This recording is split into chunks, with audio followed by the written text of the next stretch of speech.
बंगाल के जादू के कारनामे हर जगह प्रचलित हैं। हमेशा कोई न कोई ऐसा विचित्र जादू देखने को मिल ही जाता है जो सोचने पर मजबूर कर देता है। ऐसी ही एक खूंखार घटना आप लोगों को सुनाने जा रहा हूं, जिसने सभी के रोंगटे खड़े कर रखे थे। बंगाल के मधुबन गांव में एक दिन एक मदारी जादू दिखाने के लिए आता है। उसके साथ एक जमूरा भी होता है। डमरू बजाकर लोगों को इकट्ठा करता है। सुनो सुनो सुनो, सब लोग ध्यान से सुनो। हम आपको सबसे अलग मदारी का खेल दिखाएंगे। हम आपको ऐसा खेल दिखाएंगे जैसा खेल आज से पहले आपने कभी नहीं देखा होगा।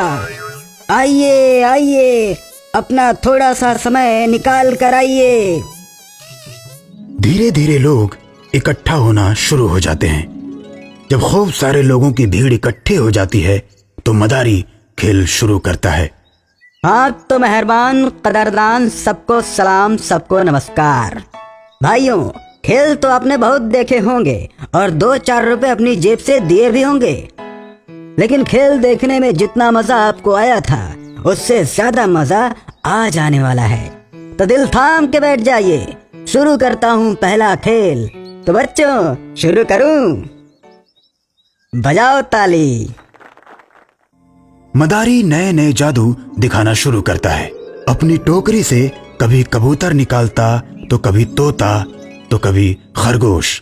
सभी बच्चे खुश हो रहे थे कि तभी एक आदमी बोलता है, अरे मदारी, तुमने तो कहा था तुम अच्छा खेल दिखाओगे, लेकिन तुम तो कबूतर और खरगोश का खेल दिखा रहे हो। अगर तुम अच्छा नहीं दिखा सकते तो चले जाओ यहाँ से। ठीक है भाई, दिखाता हूँ, लेकिन डरना मत। अब मदारी अपने जमूरे को अपने सामने रखकर उसका सिर काट देता है, जिसे देखकर सभी लोग डर जाते हैं। अब मदारी चारों तरफ घूम घूम कर लोगों से पैसे मांगता है। सब लोग डर की वजह से पैसे दे देते हैं। तो बताओ बच्चों, जमूरे का सिर जोड़ दूं? सभी लोग हाँ हाँ में जवाब देते हैं। अब मदारी जमूरे का सिर जोड़ने के लिए मंत्र पढ़ता है, लेकिन उसका सिर नहीं जुड़ता।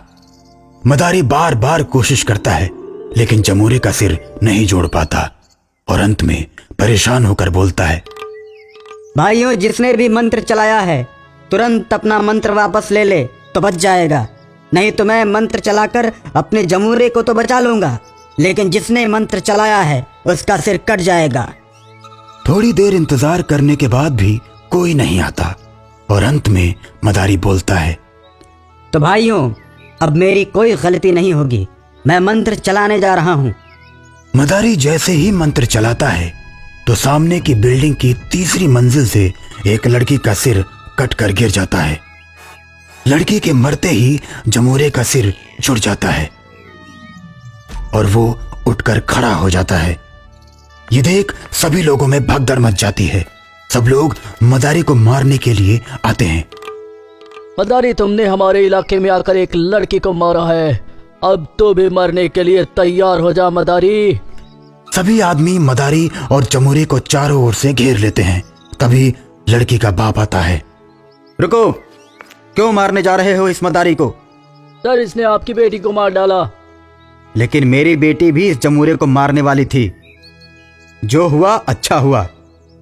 मैंने अपनी बेटी को बार बार समझाया था कि ये जादू मत सीख, लेकिन मेरी एक नहीं मानी और उसने जादू सीखा भी तो अधूरा। वो किसी चीज को रोक सकती थी लेकिन उसे खोल नहीं सकती थी। मैंने उसे मना किया था कि इस जादू का इस्तेमाल कभी मत करना, किसी की जान जा सकती है, लेकिन नहीं मानी। आज खुद उसकी जान चली गई। फिर जादूगर लड़की के पापा उस मदारी को कुछ पैसे देते हैं और बोलते हैं, अब जल्दी से यहां से चले जाओ। मैंने तो तुमको माफ कर दिया क्योंकि मैं अपनी बेटी को जादूगर नहीं बनाना चाहता था, लेकिन यहां ऐसे बहुत से लोग हैं जिन्हें अपने बच्चों को जादूगर ही बनाना है। वैसे लोग तुम्हें कभी जिंदा नहीं छोड़ेंगे। भाग जाओ यहां से। मदारी लड़की के बाप को धन्यवाद बोलकर चला जाता है और बहुत दूर एक गांव में जाकर अपना घर बनाकर रहने लगता है। अब वो लड़की बिना शरीर वाली चुड़ैल बनकर लोगों को मारने लगती है। जो भी मदारी उस मधुबन गांव में आता तो उसको मार डालती। धीरे धीरे मधुबन गांव में मदारियों का आना बंद हो जाता है। अब बिना शरीर वाली चुड़ैल को उस मदारी की तलाश थी जिसने उसका सिर काटा था। चुड़ैल मदारी की खोज में निकल पड़ती है।